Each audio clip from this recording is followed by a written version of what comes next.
करके, यद्यपि किसी जनहानि की भरपाई नहीं हो सकती, लेकिन उस परिवार को मुआवजा मिल सके।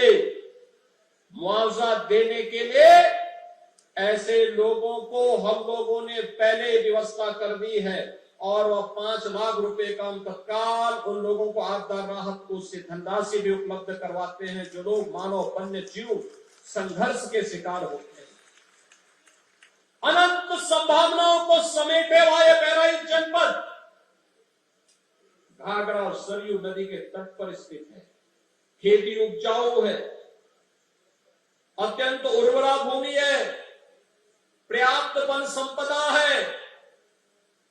ककलियां यहां पर एक वन्य जीव का अभ्यारण्य भी है, पर्यटन की अनंत संभावनाएं हैं और अब तो बहराइच में उनका मेडिकल कॉलेज भी बन गया है और बहराइच में महाराज सुहेलदेव का विजय स्मारक भी बनकर के तैयार हो गया है, जिसको कुछ ही दिनों में लोकार्पण की कार्रवाई संपादित होगी। बहनों और भाइयों, ये वही जनपद है जो पहले अव्यवस्था और अराजकता का शिकार हुआ करता था। आज बहराइच में कोई अव्यवस्था नहीं फैला सकता। इस दौरान 33 लाख मामलों का निस्तारण करके गरीब को न्याय दिलाने का काम किया है और उसके साथ सरकार खड़ी रही है। सरकार की कार्रवाई का परिणाम है कि एंटी भूमाफिया टास्क फोर्स के माध्यम से 64,000 एकड़ लैंड को अवैध कब्जे से मुक्त कराने का काम भी किया गया।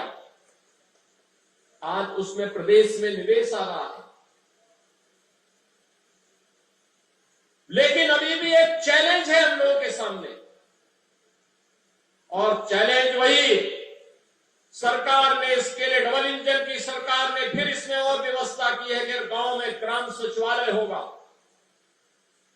ग्राम सचिवालय में ऑप्टिकल फाइबर या वाईफाई की हम सुविधा देंगे और गांव में ही गांव के लोगों को बैंक की सुविधा भी देंगे। गांव में ही जन्म प्रमाण पत्र, मृत्यु प्रमाण पत्र, आय प्रमाण पत्र, जाति प्रमाण पत्र, निवास प्रमाण पत्र सभी गांव में ही उसे उपलब्ध हो जाने चाहिए। ऑनलाइन ये सुविधा गांव में उन्हें प्राप्त हो। ज्यादातर ग्राम पंचायतों ने इस कार्य को आगे बढ़ाना प्रारंभ किया है। और दूसरा, लैंड रिकॉर्ड को डिजिटाइज करना। अब पैमाइश में मनमानापन नहीं चल सकता कि गरीब को थोड़ा सा घुमा दो तो एक गरीब का हम कोई मार ले।